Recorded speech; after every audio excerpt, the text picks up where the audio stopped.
Grab your pussy hats, everyone, and hashtag resistance, because it's time for Marvel's generation, The Marvels.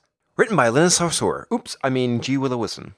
Read this riveting book about a young Muslim girl named Kamala Khan who is lost to time, only to appear in what seems to be the 70s, where Carol Danvers is chief editor of a woman's magazine. And she's also drawn like a woman. Does this sound boring, you ask? Yes! Yes, it is!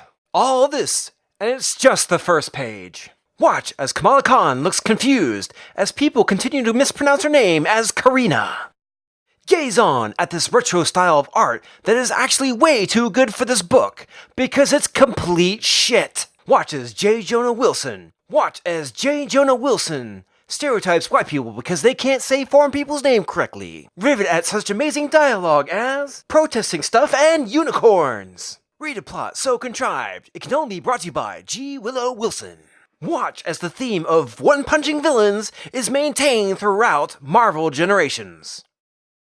Why am I talking like this? Okay, seriously, I gotta stop, because if I don't, this is gonna be like a 1-minute review. But this book is bad.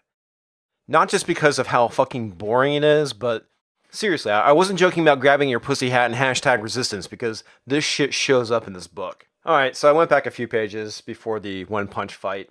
But again, we get this really lame fight where the villain gets one-punched, and the primary, I won't say the primary hero, but the legacy hero is kind of useless. They trade blows, but I'll be honest with you, I don't feel anything here. There's no, what's the words I'm looking for? There's no stakes. It would be one thing if you have Carol being beaten to a pulp by Nightmare She-Banshee here, and then without stakes, you don't have tension, and without tension, shit's just not believable. It would be one thing if you did have Miss Marvel, Carol Danvers, getting her ass kicked by, I really don't care about this chick. She's just there just because reasons. Because you gotta have a bad guy to beat on, and reasons, and stuff. And then Kamala has to come up with a way of outthinking the villain to be able to rescue Carol Danvers.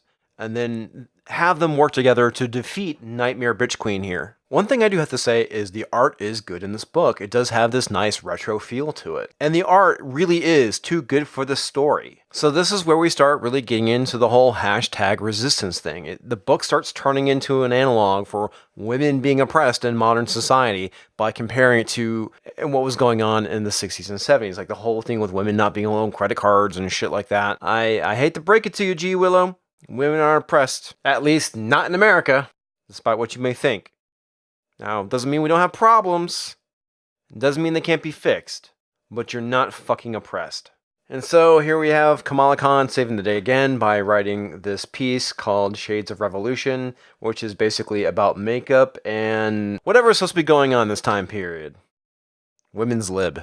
Now, I'll be honest with you, at the very beginning of the book, I did kind of like it, and then it went straight down to hell from there. Alright, so the villain shows back up again, and, stuff happens. Stuff I don't care about. So, they get into a fight again. Kamala Khan beats up the random villain because we have to have some sort of action that's really kind of pointless. And then, thank God, it's over!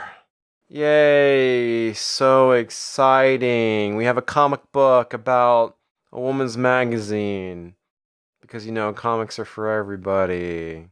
Even though the dialogue is really kind of lame when it comes to the whole millennial speak thing, it is actually competently written, despite it being kind of cringy in places.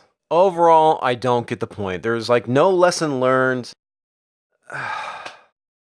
Fuck it. This book sucks. Don't buy it. This book is a personification of everything that is wrong with Marvel. They are talking down to you, the execution is mediocre, and the story is ultimately pointless. So, if you like this review, hit that like button. If you tolerate the sound of my voice, hit that subscribe button. Click that bell for notifications. And if you do me a huge, huge, huge favor, if you really, really enjoy this, please share it on social media. I finally hit 25 subscribers, and I'm trying to build out the channel. So until next time, enjoy your reads, and don't buy crap like this.